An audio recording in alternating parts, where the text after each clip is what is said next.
41.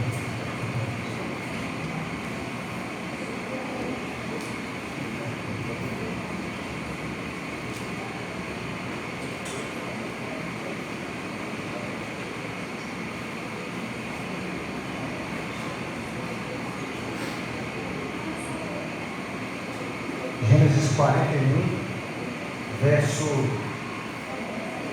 14 e 15.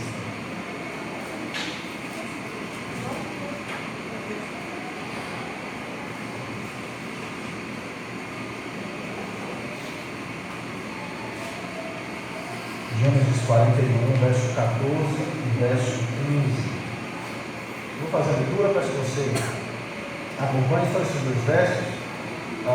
Mas ao final, não foi sua Bíblia, a gente vai dar uma passeada nesse capítulo 41, que é muito grande. Mas eu quero que você ouça com fé o que diz a palavra do nosso bom Deus. Diz assim: então Faraó mandou chamar a José e o fizeram sair à pressa da masmorra. Ele se barbeou, mudou de roupa e foi apresentar-se a Faraó. Este lhe disse: tive um sonho e não há quem o interprete. Ouvi dizer, porém, a teu respeito, que quando ouves um sonho, podes interpretar. Vamos orar. Te louvamos, Senhor, e te bendizemos nessa manhã. Estamos reunidos em tua casa, também na porção da tua igreja, Senhor, com o intuito de aprender mais a respeito da tua palavra, que ela possa sempre avivar em nós, ou trazer a nós a esperança de uma vida contigo, Senhor. Por isso, cuide de nós nesse dia e abra nossa mente, Pai, que possamos entender essa verdade da pessoa. É o que eu te peço em nome de Jesus. Amém e amém. Tá, meus irmãos, nós começamos, eu sempre digo isso, né? Nós começamos a estudar a vida de José, não somente para entender o Evangelho, claro, para entender o Evangelho na vida de José, mas para perceber como Deus cumpre os seus propósitos, os seus planos, até mesmo em famílias destruídas, difíceis, famílias que aparentemente aos nossos olhos nós não veremos nada de bom. O interessante é que até aqui, eu quero só fazer esse parêntese, tudo que vimos a respeito de José nos dá esperança a respeito das nossas próprias famílias, não é verdade? Porque assim, nós somos pessoas difíceis, nós temos membros difíceis em nossas famílias, nós enfrentamos e passamos por situações difíceis, mas nós percebemos que mesmo que a nossa natureza, que as pessoas que estejam ao nosso redor sejam pessoas difíceis, nós temos Deus controlando a história. Nós temos uma prova de que nem mesmo a maior dureza do nosso coração é capaz de interromper os planos do Senhor. Por isso nós precisamos aprender a descansar nele. Eu creio que essa seja a grande temática dessa verdade, esperar em Deus. Assim como os israelitas precisaram esperar a vinda do Messias, e pelo fato de não esperar com o coração, acabaram rejeitando quando ele veio. Hoje nós, os verdadeiros israelitas, precisamos aguardar com paciência a volta do Senhor, entendendo que nada nessa vida pode roubar de nós a alegria do que ele representa, nem mesmo as circunstâncias mais difíceis. Então nós vimos até aqui, diante de tudo que nós já estudamos, que a vontade de Deus, ela prevalece sempre. Na última oportunidade, nós estudamos o capítulo 40 e vimos como ele, José, persistiu em sua fé, mesmo quando a aflição parecia aumentar, levando-nos ao entendimento de que as circunstâncias ao nosso redor, os dias difíceis, as calamidades, as injúrias, as injustiças, as necessidades, elas não podem roubar do crente a sua esperança. Tá? Então nós vimos tudo isso no capítulo 40. Hoje a gente vai dar um passo a mais e ver algo extremamente importante, como foi o que vimos no capítulo 41. Então veja, nós temos José na mesma situação que nós deixamos no domingo passado, preso. É verdade? Terminamos no domingo passado com José preso e começamos hoje novamente com José preso. Mas, como diz o ditado, nada melhor do que um dia após o outro. Não é assim? Então veja, para José esse dia certamente raiou como qualquer outro. Não um dia depois da soltura do copeiro, mas um dia que durou 2 anos. E nem sempre é simples aguardar 2 anos para ver o sol raiar. Mas a esperança que temos é que o sol vai raiar. E a gente tem que aprender a descansar. Essa é a verdade. Haviam-se passado 2 anos que o copeiro havia sido liberto, e as esperanças de José de que fosse lembrado pelo copeiro parece que tinha se evaporado, mas ele está ali. Nós damos um salto no tempo de 2 anos. Certamente não foram 2 anos fáceis para José.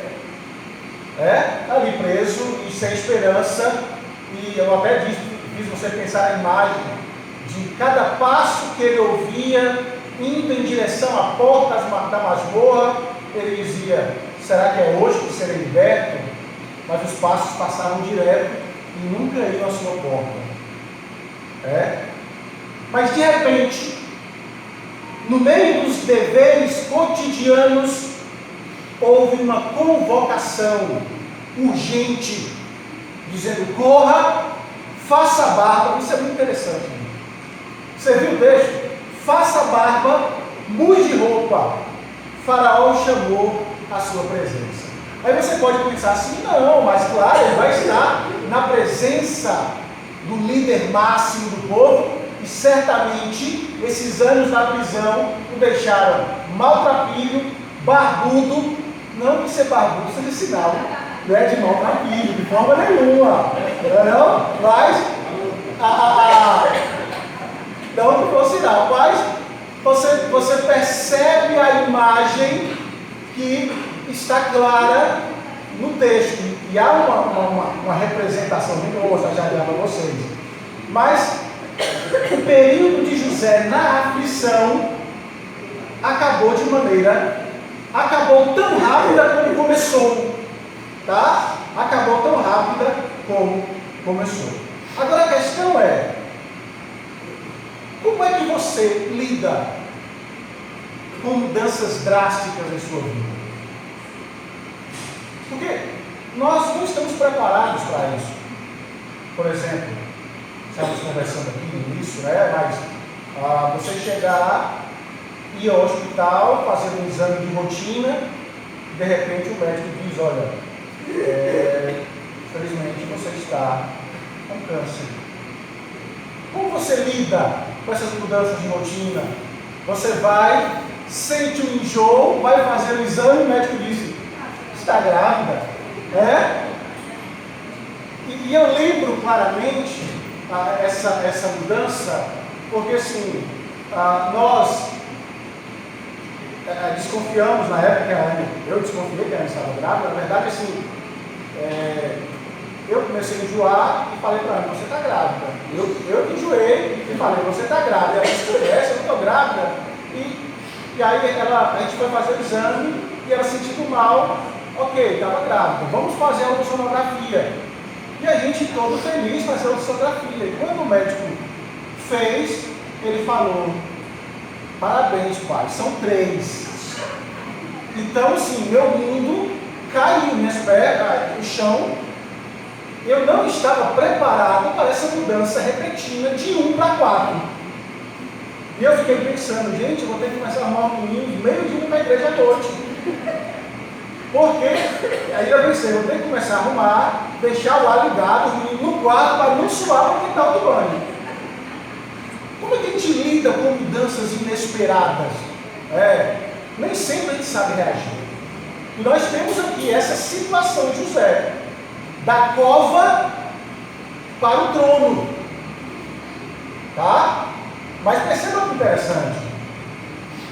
Contudo, às vezes a afluência e a prosperidade, que tem as suas próprias tentações e desafios, por vezes não conseguem apagar as lembranças dolorosas que a cova trouxe, as marcas advindas dos momentos difíceis. Não é assim? Nós tratamos com pessoas que sofrem, por exemplo, tratar com adolescentes e jovens que foram abusados. Muitos não conseguem esquecer as marcas que aquelas dores trouxeram. E pessoas carregam isso pela vida. Existem cicatrizes que elas não desaparecem tão facilmente.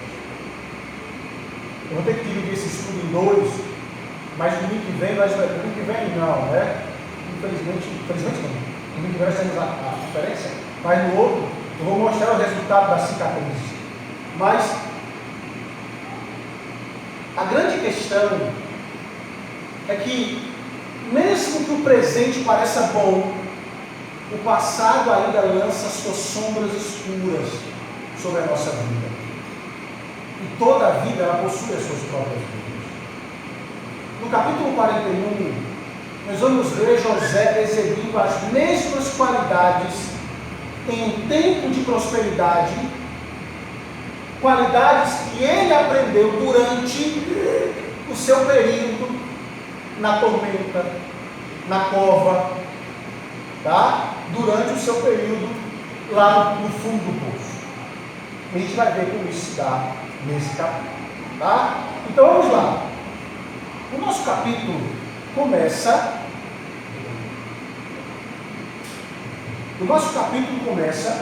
A 2 anos depois, com o faraó tendo 2 sonhos. Você percebeu que existem algumas questões bem interessantes de toda a história. Vocês perceberam que todos os sonhos, sempre para José, sempre vem pares. 2 no início, 2 na prisão e 2 fora da prisão. Sempre pares.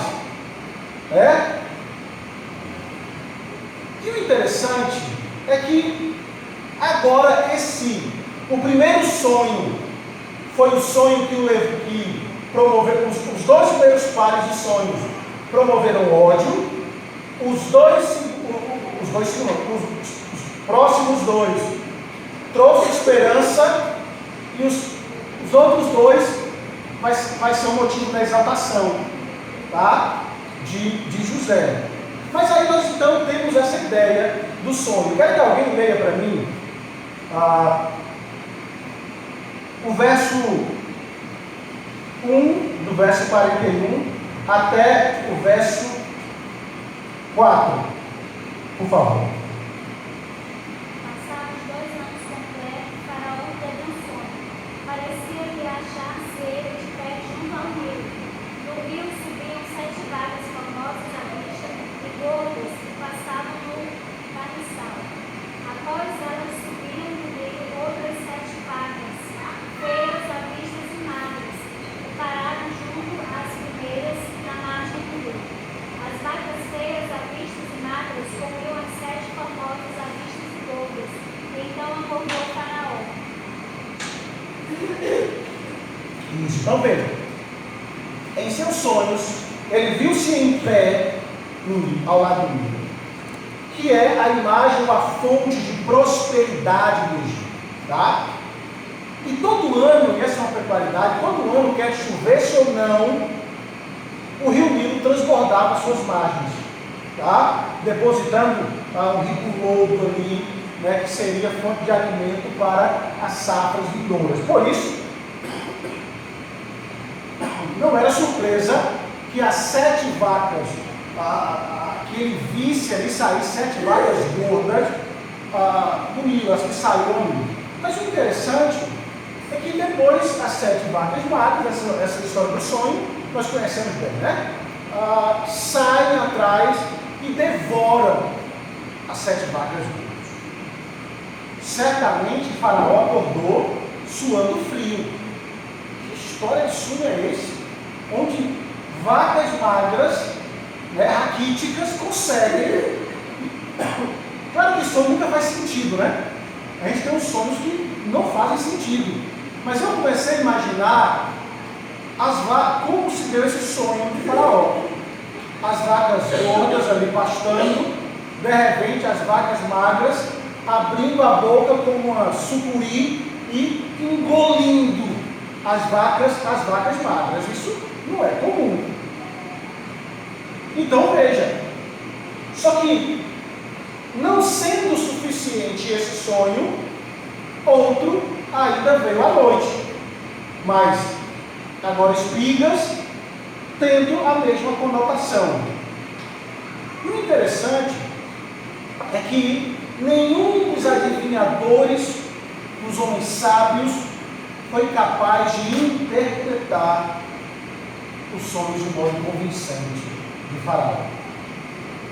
E ele, Faraó, se encontrou então na mesma situação que o copeiro e o padeiro enfrentaram na prisão. Não havia quem interpretasse esses sonhos. E então o copeiro se lembra de José.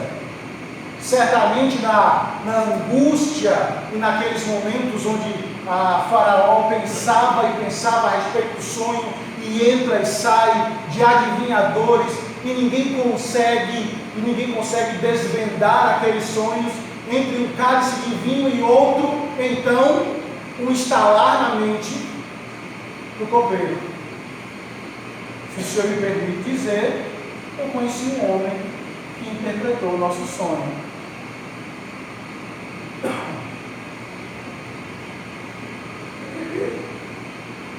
E aí acontece aquilo que nós lemos, né, no início. Faraó manda convocar José. Então veja, o que nós temos de interessante aqui é que nós temos uma convocação para que ele saia da cova. E depois de José ter esperado pacientemente ser lembrado por 2 anos, agora os servos de Faraó correram para vê-lo, barbeado e bem vestido, tornando-se apresentável. Essa é a primeira leitura que nós fazemos. Só que aqui nós temos, perceba que há uma reversão, na situação de vida de José. Cada um dos infortúnios, vamos lá.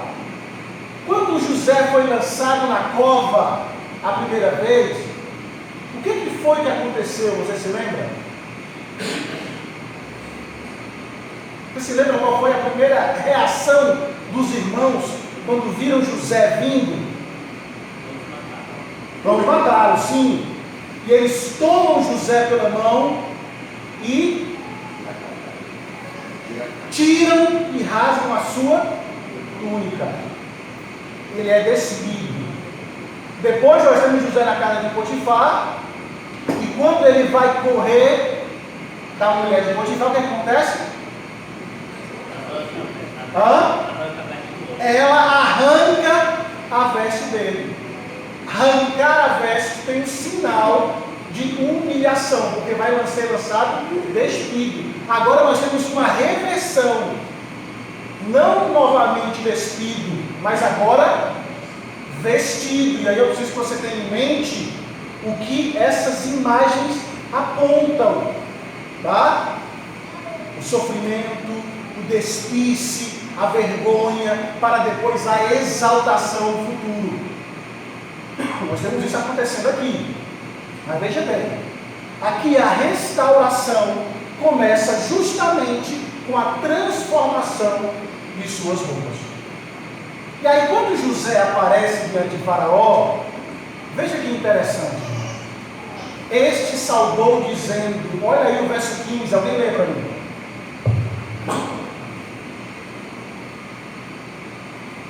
Gênesis 41, 15, alguém lê para mim? Este lhe disse: tive um sonho, e não há quem o interprete. Ouvi dizer, porém, a teu respeito que, quando ouves um sonho, podes interpretá-lo. Olha que interessante. Isso aqui mexe muito com a gente. Quem de nós não gostaria de ouvir essas palavras diante daquilo que nós fazemos? Por exemplo, mas quando você toca de bateria, você é o melhor. Quem não gosta disso? Chegar e dizer assim, Ivan, ninguém toca teclado igual você. Quando você dedilha, rapaz, eu viajo nas melodias tocadas por você. Quem não gosta de ouvir isso? É. E aí Faraó chega para ele e diz assim, ouvi dizer que você é o único que pode interpretar sonhos.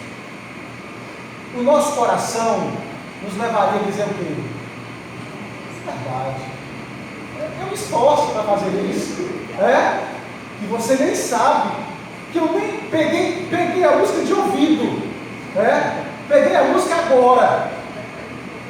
Aquela virada na bateria não dá nada, foi do nada.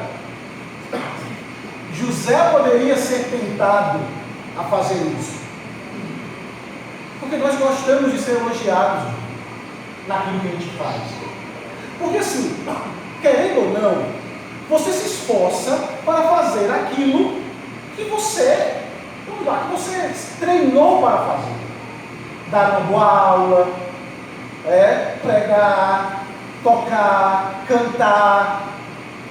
Então você espera que aquilo que você faça seja reconhecido pelas pessoas. Só que o que me chama a atenção é a postura de José. Imediatamente, o que ele diz? Olha o verso 16.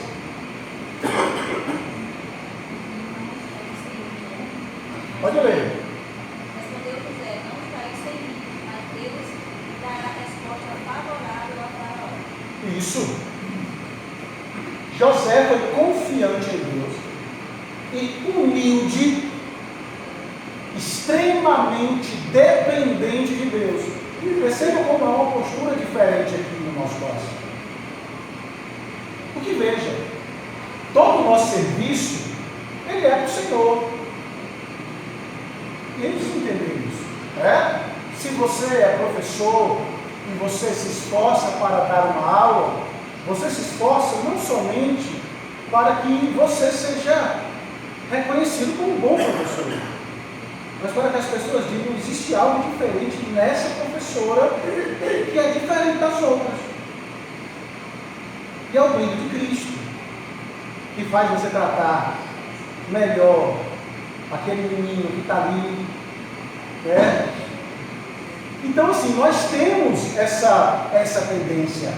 Ele não precisava promover a si mesmo, mas e mesmo após tantas decepções, o interessante é como a confiança dele permanecia em Deus depois de 2 anos. Mas o próprio Faraó, no 38, ele reconhece que há um espírito nele que assim, os faraós seus oficiais atraídos porventura homem como ele, enviado do Espírito de Deus, assim, por ele ter falado que Deus é Deus, o próprio Faraó reconhece que ele é a única altura do carro, porque ele tem o Espírito de Deus. A nossa postura, isso é interessante, a nossa postura de vida faz com que aqueles que estão ao nosso redor sejam impactados pelo nosso estilo de vida. É por isso que o estilo de vida cristão não se resume apenas dentro da igreja. Porque você se mostrar cristão dentro da igreja não vai fazer diferença nenhuma, porque todo mundo aqui é. Ou pelo menos todo mundo se diz ser. Está aqui. Agora, lá fora a coisa é diferente. Porque reagindo com base naquilo que eu creio, que é contrário ao que o mundo defende, provará realmente o que está em seu coração, o que você crê. E isso mostrará a diferença, não tenha dúvida. E a grande questão aqui, o que nossa ostentação revela sobre nossos corações? A ostentação revela que, na verdade, nós não confiamos em Deus para proteger e prover para nós. E realmente não consideramos aquele a quem somos chamados para agradar. Porque quando nós lutamos por reconhecimento, nós estamos lutando por uma elevação simples e puramente do nosso nome. E a visão cristã, toda ela é que nós vivemos para a glória de Deus. Não é isso que nós encontramos lá no Evangelho? Que ele cresça e que eu diminua. Por vezes essa é uma verdade esquecida por nós. O interessante é que quando ela é vivida, naturalmente você é reconhecido. Você já percebeu isso? Naturalmente você é reconhecido.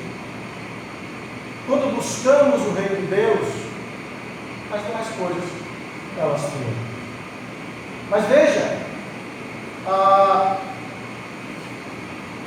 o que nós temos aqui é que Faraó recontou o seu sonho a José, interpretou o sonho que era a antevisão dos 7 anos de prosperidade, seguido por 7 anos terríveis de fome. Dar uma interpretação dessas exigia muita ousadia da parte de José. Porque no pensamento egípcio, o faraó, ele mesmo era a encarnação de Deus, ou de um Deus. Supostamente, o poder divino de Faraó equilibrava as forças naturais e garantiria a paz e prosperidade ao Egito. Então, quando ele diz que haverá 7 anos de fome, o que ele está dizendo? Que Faraó não tem controle de nada. Olha o perigo que ele está correndo. Só que em todo esse encontro, José não somente expôs a incapacidade de Faraó de controlar o futuro e prover para o seu povo, como também ele repetidamente apontava para Deus como o único que realmente tinha poder. Ele fala isso que está falando em 28. Esta é a palavra como acaba de dizer a Faraó. Porque Deus manifestou a Faraó o que ele quer fazer, o que ele há de fazer, né? Tipo assim, então ele deixa ciente para Faraó que ele não tem controle, e quem está no controle é o Senhor. Que inclusive foi Deus que revelou o sonho a Faraó. Para que ele pudesse fazer tudo isso, ajudar a nação. Justamente. E essa é a grande chave, né, para se entender todo o sofrimento. Né? Porque assim, você percebe que, como disse Jó, nenhum dos planos do Senhor pode ser frustrado, porque um momento doloroso na história aqui se revela de uma maneira tão grandiosa, dolorida para quem está vivendo, mas para que lá na frente uma glória maior se revele. Claro que eu não estou querendo roubar de você aqui a certeza de que esse momento traz marcas terríveis. Claro que traz. E como nós estamos sentindo e nós temos a limitação do tempo, do presente, nós sentimos a dor. Não existe nada que não queiramos mais do que a dor seja retirada de nós. Só que, às vezes é necessário sentir a dor. Às vezes é preciso sentir para que a gente veja um novo raiar, um novo dia posteriormente. Claro que a gente quer sair daqui muito rápido, mas o tempo, ele é proposto por Deus para moldar e forjar aquilo que é preciso.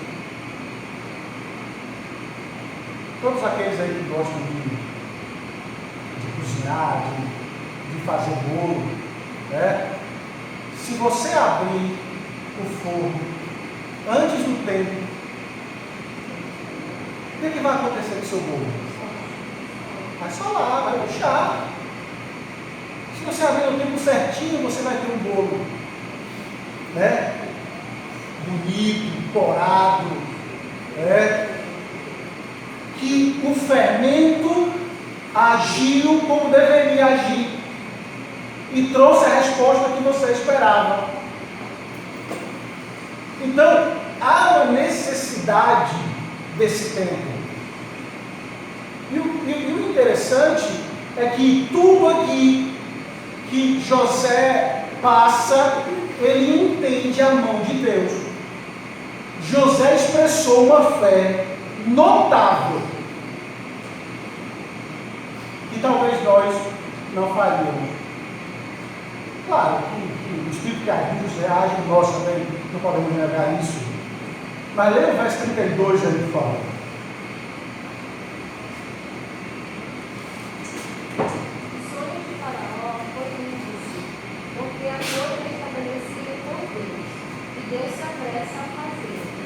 Então, ele apresenta uma fé. Os sonhos do próprio José, 13 anos antes, também eram dúplices, mas até esta manhã, ele não entendia por que aquele sonho.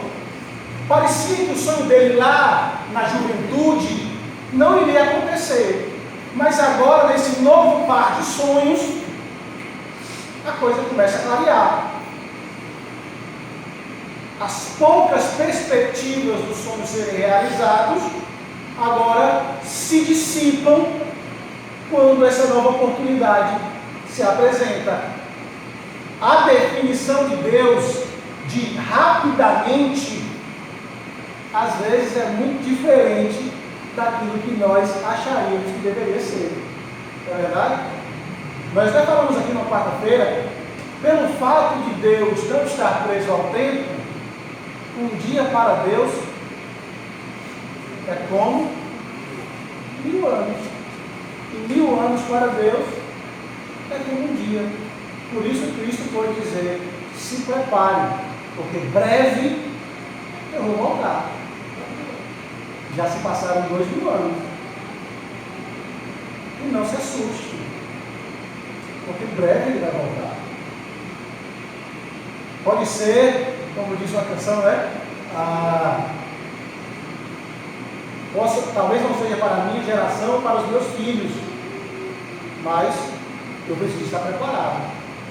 Eu vivo preparado e em paz, certo de que ele vai voltar. Mas veja, o propósito soberano de Deus em nossas vidas é sempre correto e bom, e ele fará cumprir dentro do seu tempo determinado. Tá? O testemunho de José, e aí que eu acho que a gente tocou aqui no instante, mas o testemunho de José fez com que as pessoas ao redor dele começassem a levar Deus em conta. Você percebe isso? Porque sua ousada solução ao que fora previsto pelos sonhos de Faraó foi algo grandioso. Porque veja, o resultado sonhos não afetaria somente os egípcios, afetaria toda a terra ao redor, conhecida. E aí você se lembra da história. Qual foi a solução de José para Faraó? Quem lembra? Eles colocassem mantimentos, né? Não só no Egito, mas também em todo lugar. Na verdade, pastor, o que eu vejo isso aí é Deus agindo para que não foi pelo Egito. Eu não estava fazendo aquilo pelo Egito, eu estava fazendo pelos hebreus. Porque com esse sonho, como o Faraó era mais poderoso lá, então assim, fez com que tudo isso fosse reflexo para os outros povos. Porque aí eles iam ter que se alimentar, eles iam ter também como se alimentar.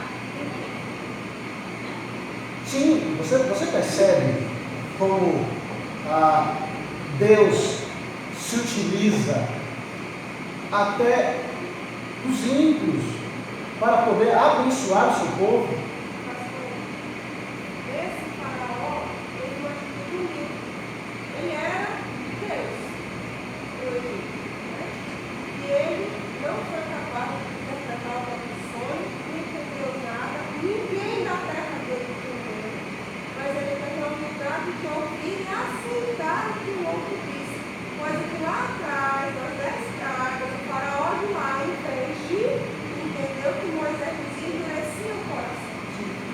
É Deus que pode. Não, e aí isso é extremamente importante. Eu vou fazer uma aplicação a respeito disso. Mas isso é extremamente interessante, que aquele que começa a obra para frente, aquele que começa a obra, ele completa. E o interessante é que tudo que aconteceu, você vê Deus manejando de uma maneira que tudo concorra para que se cumpra aquilo que Deus havia terminado. Ele não somente age de forma individual e particular, ele age no todo da história. É por isso que nós precisamos entender que esse mesmo Deus que age lá, age hoje. Porque não existe, e aí eu faço explicação com o Bruno, não está dentro do nosso estudo, mas nós somos tão, às vezes, incrédulos, acreditando que existem pessoas que Deus não pode salvar. Às vezes estamos tão desanimados com o caminho que os nossos filhos tomaram, que o esposo, que a esposa tomou, que achamos que é irremediável, que Deus não pode mudar. Achamos que o coração de pedra é impenetrável. Não adianta fazer mais nada, pastor. A gente já fez tudo. Sabe o que precisa fazer? A gente precisa aprender a depender de Deus em oração. A vida de José é a prova, máxima que a partir de desenvolver. Ele ia ser morto, não foi jogado no poço. Aí ele foi mentido. Em seguida foi acusado de estupro. Foi preso, ele era para ser morto também nesse momento, não foi preso. Em seguida, acho que vai ficar pouco tempo, passa não sei quantos anos, mais de 2 anos lá dentro da cadeia. E aí, para se tornar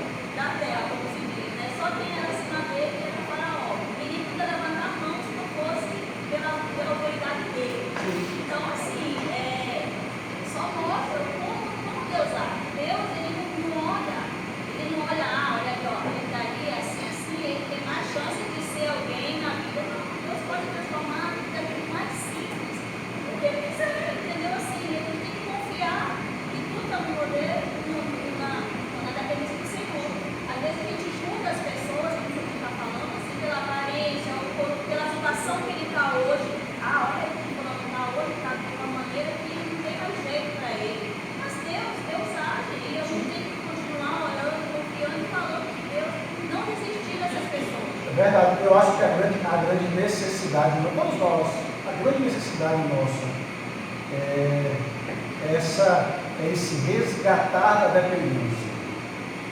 Que a modernidade roubou isso de nós. Sim, Gabriel, vou falar já sobre isso. Só pegando duas coisas, só pegando o gancho que a professora falou sobre a humildade do faraó, se destaca mais quando você conhece o que os egípcios falavam dos semitas, das pessoas daquela época. Chamavam de vagabundo, de leproso, de ladrão, de bandido. Eles eram. O que você não gostava, eles falavam deles. O fato de faraó ter escutado já demonstra que realmente era uma obra de Deus. É óbvio. Mas a grande questão aqui é sobre a história de José, quando ele é levado naquele sistema, que a gente sabe que o sistema egípcio é um sistema extremamente idólatra, extremamente contrário a todos os princípios bíblicos, mas aí a gente costuma olhar essa história e às vezes não linkar com a realidade, como por exemplo, quando Paulo vai escrever Saúl daqueles que estão na casa de César, aí a gente vê, nossa, tinha cristão na casa de César?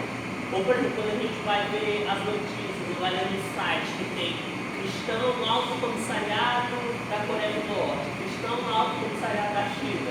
A gente não consegue ver que Deus colocou essas pessoas justamente para propósitos redentivos.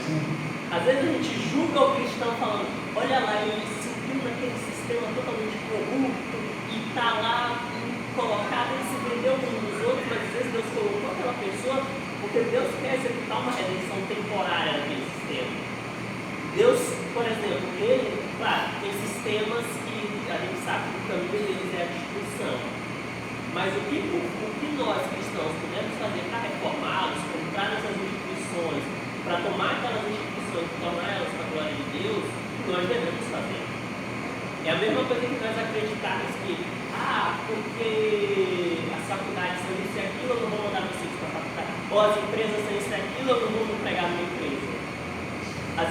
Isso é o grande problema. E a igreja criou muito essa separação muito estreita entre nós e o mundo, mas não o mundo como pecado, mas o mundo como instituições que eu não vou entrar. Quando nós devemos pegar essas instituições e fazer o que nos é feito, tornar elas para a glória de Deus. Eu acho que essa perspectiva de vida é aquela perspectiva de uma cosmovisão mudada e transformada. E isso que Gabriel falou é basicamente o tema da nossa conferência. A gente vai tratar sobre isso, a nossa conferência inteira. Esse é o tema da conferência. Nós precisamos reacender esse princípio dentro de nós para que, onde você esteja, você possa glorificar a Deus, não somente sendo crente ali, sendo fiel, mas mudando o sistema. E a gente não percebe isso, como o Gabriel disse. A gente acaba julgando as situações e as circunstâncias e as pessoas por aquilo que nós estamos vendo no momento, mas existe um aspecto redentivo, libertário, de libertação do que Deus está fazendo com o povo. E nós, como igreja, precisamos entender isso. Precisamos entender isso de maneira muito séria. Tá? Eu encerrei, o meu objetivo era pregar 4 mensagens, sobre sofrimento de domingo à noite, e eu vou começar uma nova série daqui, talvez no domingo que vem, ou no próximo, sobre a sabedoria que trabalha, ou a sabedoria que funciona. Eu vou pregar uma série de mensagens em Provérbios, tá? Uma série de mensagens em Provérbios, a sabedoria que funciona, vai ser o tema da série. E aí eu fiquei orando. Como eu desacostumei com aquela ideia de pregar textos avulsos, eu tive dificuldade. Falei, Senhor, que texto eu vou pregar domingo? Porque acabou a série. E aí eu fiquei pensando, Senhor, eu orei, falei, Senhor, me ajuda, eu não sei o que pregar. E aí eu leio a Escritura, e aí eu li o Salmo 14. Terrível. E Deus colocou no meu coração de pregar o Salmo 14. E assim, eu vou ser sincero com vocês. Ele é como uma faca que corta. E talvez seja a necessidade nossa hoje. Eu quero ser liberta da casa dos meus pais, para mostrar para aqueles irmãos arrogantes que eles estavam errados. Mas não foi isso que aconteceu. E o interessante, olha a sagacidade da cena. E veja como, lendo o texto que eu fui movido a tratar sobre provérbios nos dias, veja a sabedoria vinda de Deus no coração de José. Porque ele vai recomendar a Faraó para designar um homem confiável e sábio para supervisionar o programa, o alívio da fome.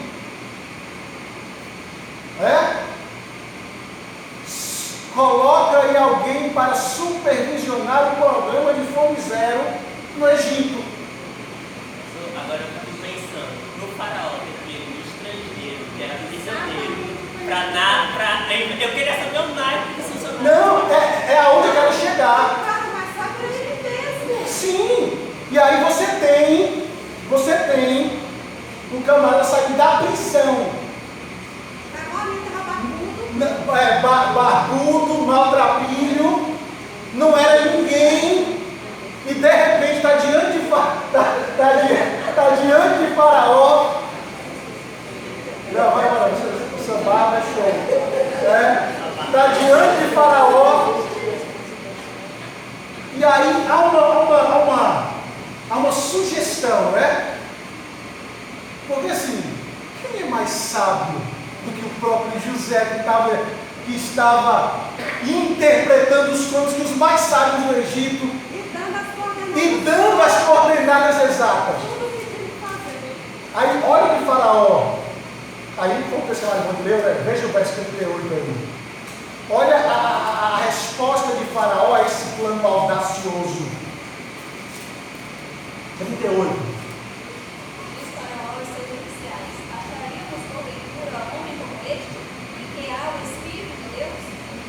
Olha que interessante, a gente vai chegar a algo muito sério. A fé em Deus que José mostrava era contagiosa e teve impacto até mesmo em Faraó. Mas a gente não conhecia Deus. E aí você vê, em uma sociedade que não conhece Deus, quando você vive para Deus, ela percebe. Aí é que está. Precisa haver uma diferença. O nosso tema da conferência é crentes no mundo descrente. E ser crente no mundo descrente não é fácil. Não é fácil ir na contramão do mundo. Não é fácil ir ou defender verdades em um mundo que é apaixonado por mentiras. O mais difícil é você reconhecer que não vive em você. Eu acho que isso é por isso que o Evangelho é tão belo. É por isso que o Evangelho é tão belo. E aí, deixa eu tocar aqui numa situaçãozinha. Coachings evangélicos que nós temos hoje. Porque a ideia do coach evangélico é tirar esse princípio lá do mundo, da motivação, de se levantar, de fazer. Aí trouxeram aqui para a igreja. E aí nós temos pastores coaching hoje. Pastora coaching. E aí, a motivação desse pessoal é: você consegue, você é capaz. Quando todo o Evangelho mostra, sem Deus você não consegue, sem Deus você não pode, sem Deus você não é ninguém. Esse limite é você mesmo. Sim, não há limites para aquilo que você pode fazer. E você percebe que Deus estabelece limites claros. E eu acho isso tão impressionante. Eu até falei no estudo aqui, né? Você já imaginou quanta água cai, quantos metros cúbicos de água cai no mar a cada segundo? E ele não ultrapassa o seu limite. Você já pensou sobre isso? Deus estabelece limites, mas quando Ele quer mostrar o poder dele, aí uma placazinha tectônica faz assim, dá uma mexida e o mundo acaba.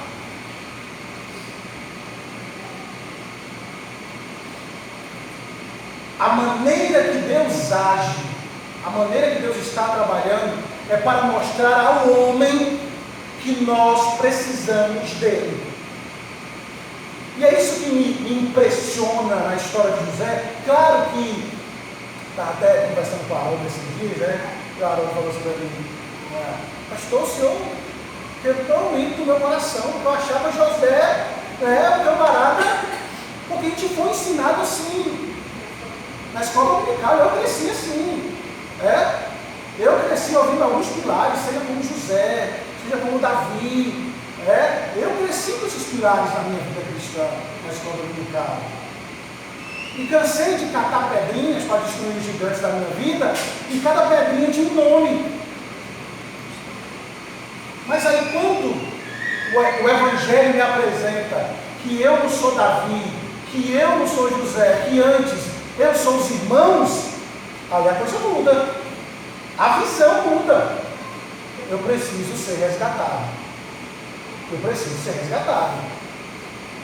Então veja, o que nós temos, a fé em Deus que José mostrava era contagiosa e teve um impacto até mesmo naquele que era, na visão do mundo, o próprio Deus encarnado. Nós somos pessoas de tão pouca fé que raramente acreditamos que aquilo que nós dissermos por aí, ou faremos, fará diferença na vida dos descrentes com o coração endurecido.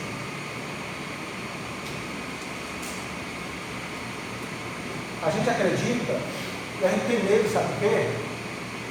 Nós temos medo da reação das pessoas diante daquilo que a gente crê. Nós temos medo de dizer assim, para um descrente que trabalha conosco, que está na nossa repartição, que estuda, dizendo assim, confia em Deus. Principalmente nos dias de hoje, onde Deus nem sequer existe para as pessoas, confia em Deus. Nós temos medo da reação das pessoas. Nós temos medo. Eu lembro quando eu estudei no colégio interno, olha quanto tempo tem. Eu tinha 15 anos, sempre no colégio interno, e antes de uma prova, eu fui orar. E meu Deus, que abrisse minha mente, para aquilo que eu estudei. E enquanto eu orava, os meus colegas estavam desdenhando de mim, dizendo que aquilo não funcionaria naquela hora. Que não adiantava. E às vezes, por causa de situações assim, a gente deixa de fazer o que é certo, de nos colocar e revelar a nossa dependência de Deus em tudo.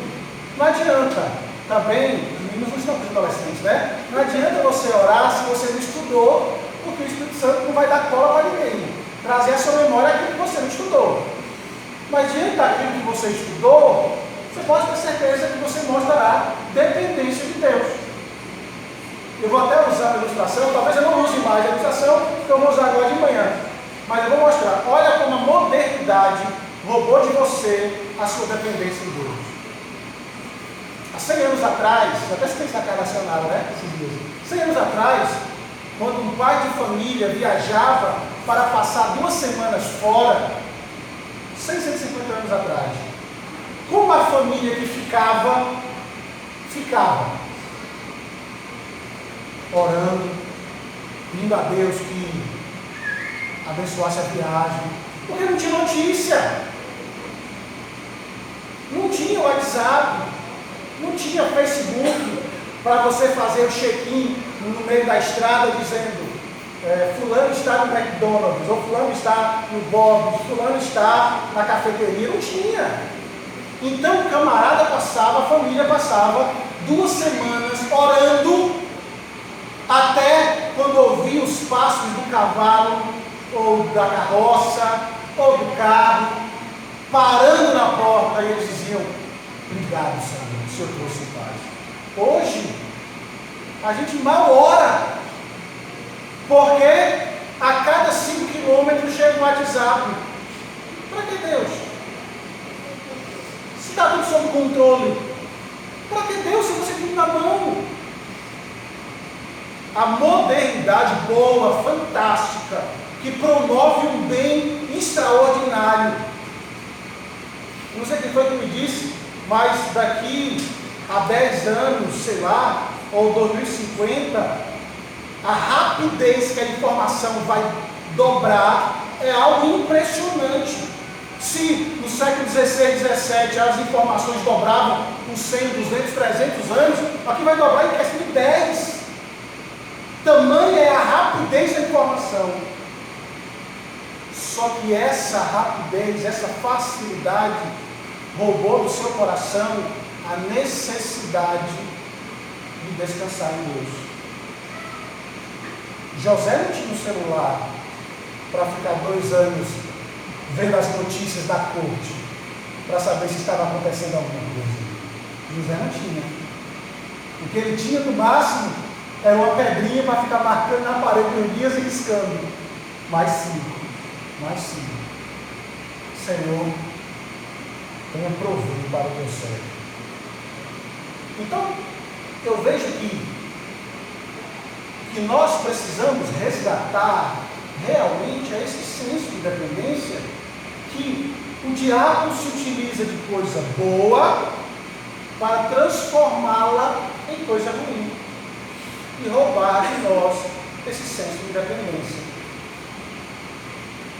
Frequentemente, nós escolhemos ficar calados quando a nossa fé deveria falar nas circunstâncias que vemos aí fora.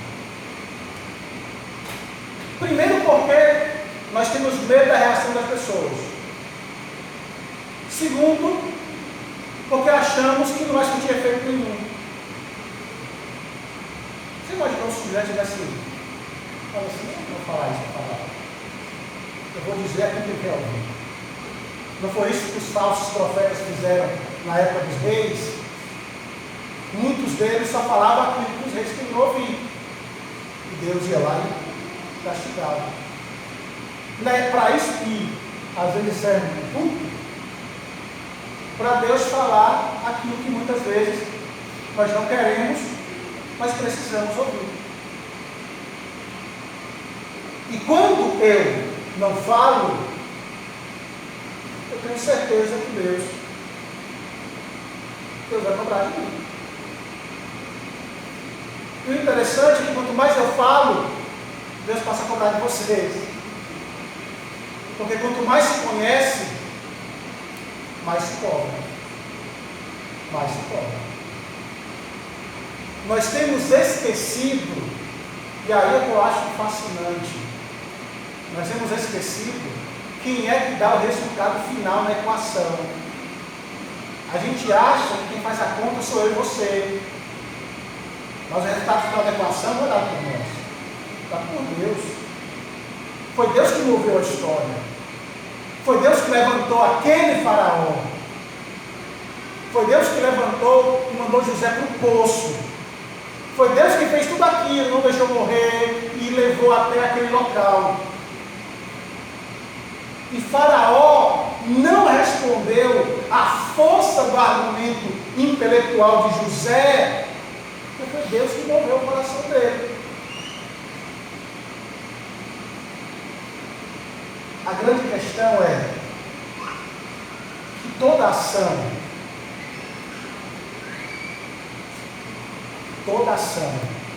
Deus está agindo de maneira soberana, confirmando as verdades de José. Agora,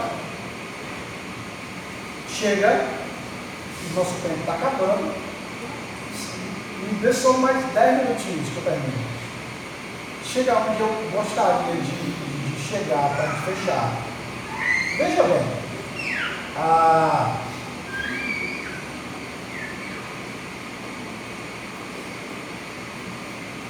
Faraó vai colocar então José como esse homem sábio para controlar e dirigir todas as cenas e circunstâncias para prover ao povo. O interessante, olha como Deus, é impressionante a história, né? Que por mais que o Egito vai ganhar com isso, é que o Egito vai ganhar dinheiro. O Egito vai ganhar muito dinheiro. Porque todo mundo ao redor vai descer para comprar no Egito. Mas Deus estava fazendo isso, não era para o enriquecimento do Egito. É para a manutenção do povo de Deus, para que de Judá viesse a linhagem do Redentor. Tá? Mas ok, isso vai acontecer. Um novo status e adornos serão colocados sobre José. Ele deu a José um novo nome. Tá? Lê o nome aí, eu até pedi um texto aqui. Zafenate Paneia. Significa Deus fala. Que significa Deus vive e vê. Olha que interessante. Aqui é mais um reconhecimento de um homem incrédulo à fé de José. A nossa fé precisa fazer diferença em meio aos incrédulos que estão à nossa volta. Aí ele deu a ele também uma esposa egípcia, filha de um sacerdote. As roupas da prisão foram substituídas por linho fino, por corrente de ouro. Que mudança, né? Que mudança. A família que José perdera em Canaã foi substituída por uma nova família no Egito. As acusações falsas que tinham levado à sua humilhação foram agora substituídas por proclamações que levaram à aclamação pública. Porque veja, a posição que Faraó colocou José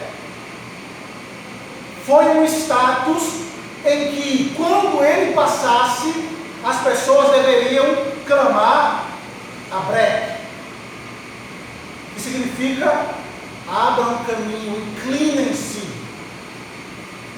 Olha o sonho se realizando. Olha o sonho se realizando. Talvez José estivesse esperando muito tempo para os seus sonhos começarem a virar realidade. Mas começa a acontecer como José exatamente havia sonhado. Sob sua direção, o Egito armazenou grãos, tá?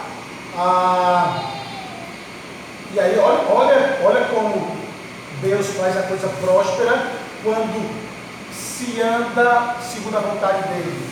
Veja o verso 49 aí do capítulo 41.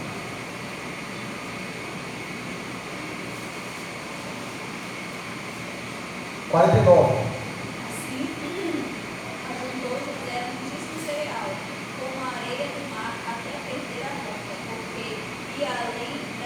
porque ia além das medidas.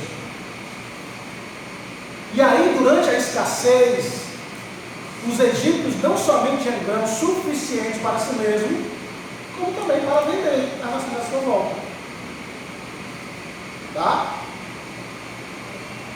À medida que representantes de muitas nações se juntaram aos egípcios para se curvar a José, pedindo auxílio, estava preparando o palco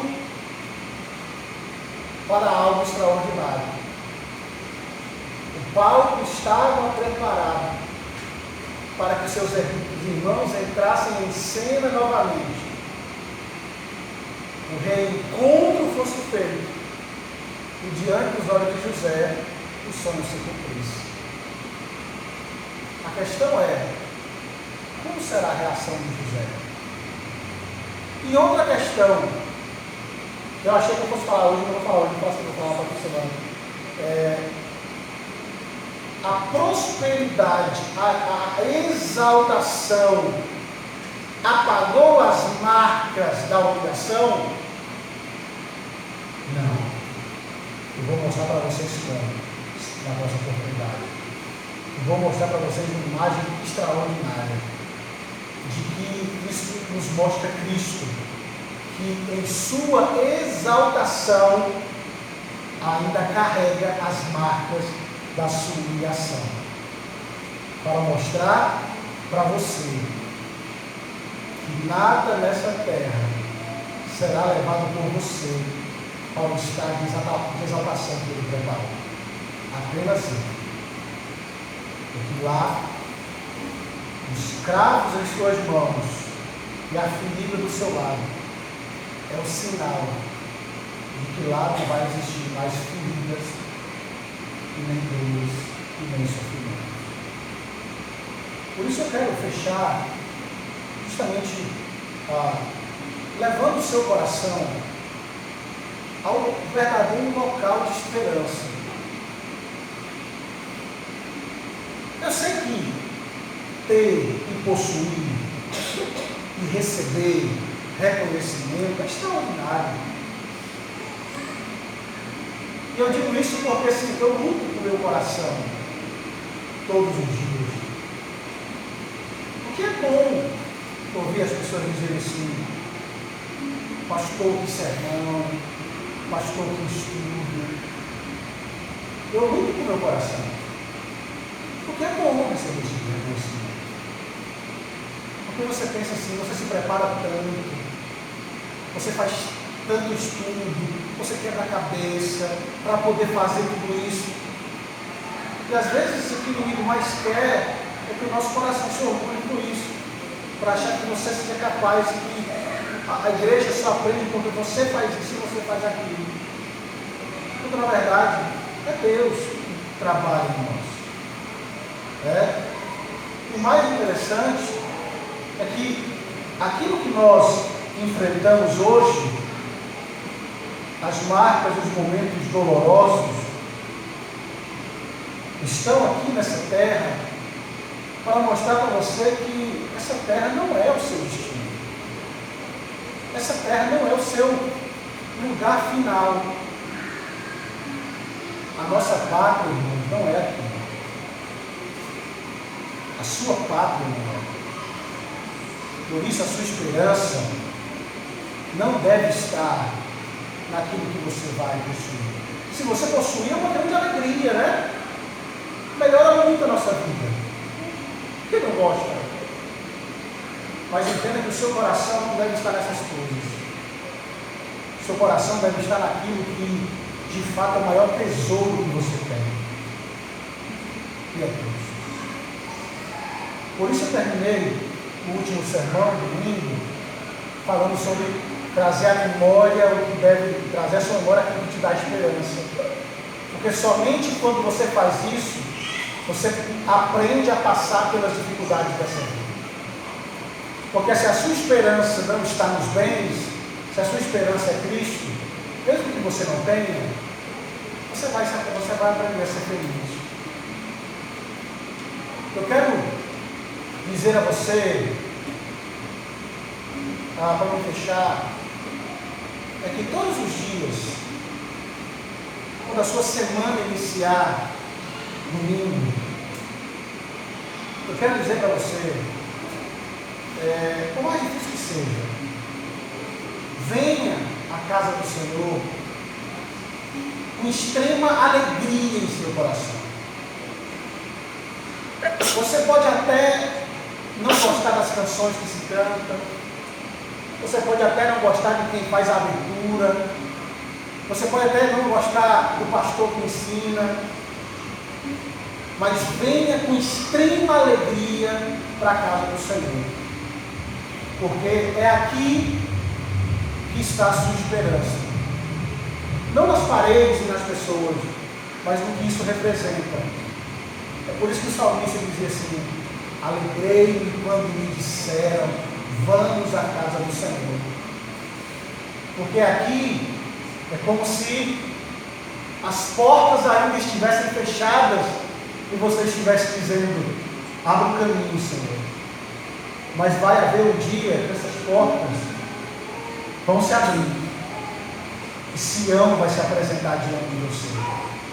E Sião simboliza um domingo sem fim, um domingo que você não vai voltar para casa, um domingo que você vai sair desses bancos e vai atravessar a porta.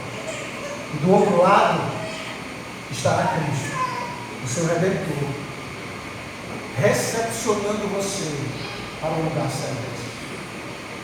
Por isso, não se sinta chateado por ter que acordar cedo. Apesar que 9 da manhã para vir para a igreja não é mais cedo, né? Mas não se sinta chateado em ter que gastar essas manhãs, porque ela representa para você o maior peso de glória que existe. Então, que Deus nos ajude e avive a nossa fé nessa certeza de que nós caminhamos para o dia final. Deus abençoe.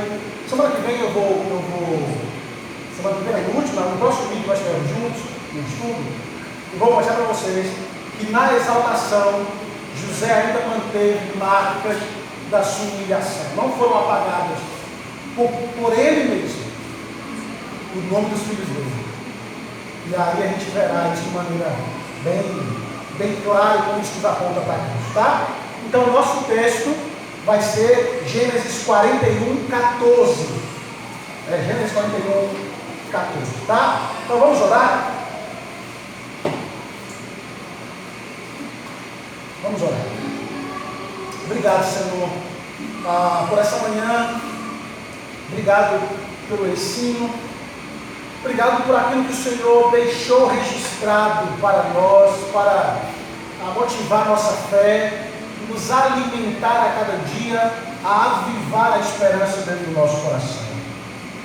A nossa esperança não morre quando está tudo escuro, a nossa alegria não se desfaz quando as lágrimas estão nos nossos olhos, a vida não foge quando o suspiro deixa o nosso corpo. De forma nenhuma. A nossa alegria é o Senhor, a nossa vida é o Senhor, a nossa luz é o Senhor. Por isso, aviva em nosso coração essa esperança e esse desejo de poder cada dia mais a servir com gratidão e alegria no coração. Que os dias da nossa vida, sejam eles bons ou difíceis, leve o nosso coração a exultar no Senhor, que é o Redentor de nossas almas. Cuida da tua igreja, cuida do teu povo que aqui está, dos nossos adolescentes que estão em viagem, Senhor, traga-os em paz nessa estrada, livra-os de todos os males.